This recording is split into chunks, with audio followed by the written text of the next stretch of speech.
Ito mga tol, bakbakan ni Ryan Garcia versus Rolly Romero paglalabanan ang WBA welterweight belt. Ang kagandahan nito mga tol, hawak ni Jaron Ennis ang Super WBA sa welterweight. Number 1 challenger niya si Shakram, number 2 si Rolando Romero at number 3 si Ryan Garcia, habang number 5 si Conor Benn. Ngayon mga tol, nag-uutos na ang WBA na depensa ni Jaron Butch Ennis ang kanyang titulo laban sa number 1. Sa darating na May 2, maglalaban naman si Rolly Romero at Ryan Garcia para sa regular WBA belt. So kung manalo si Ryan Garcia kay Rolando Romero at manalo rin si Jaron Ennis kontra Shakram, siguradong ipag-uutos din ng WBA na maglaban si Ennis versus Ryan Garcia. Kaya napakalaki ng tsansa na mapalaban si Ryan Garcia kontra Jaron Ennis o kaya si Conor Benn. Pero may nakatakdang rematch pa si Ryan Garcia kontra Devin Haney. Malay natin mga tol, maglaban na rin si Ryan Garcia at Haney sa welterweight division. Kaya magiging mainit na naman ang welterweight division. Kung manalo si Ryan Garcia kay Rolando Romero, isa na siyang legit na world champion. Pero secondary belt lang ang mahawakan ni Ryan Garcia dahil hawak ni Jaron Ennis ang Super WBA. Sa iba pang balita, April 26, bakbakan naman ni Conor Benn versus Chris Eubank Jr. Gaganapin ito sa middleweight division. Maganda rin abangan ang undercard mga tol dahil may laban dyan si Anthony Yarde versus Lyndon Arthur.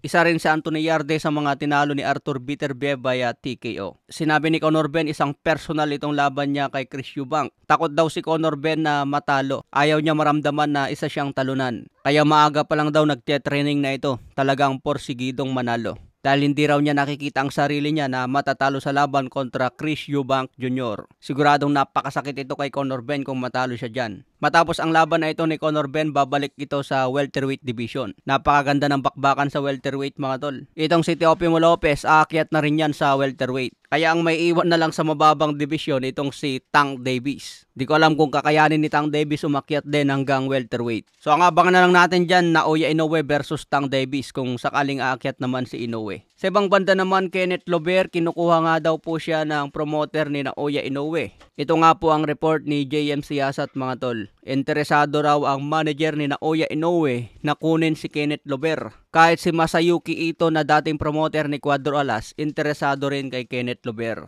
Nakadalawang panalo pa lang si Kenneth Lover sa Japan at natapos ito sa stoppage. Nakitaan siguro ng potensyal si Kenneth Lover mga tol, kaya nagkakainteresado na ang mga Japanese promoter at manager. So napakaganda kung mapasama si Kenneth Lover sa kampo ni The Monster Inoue. Okay mga tol, hanggang sa muling update.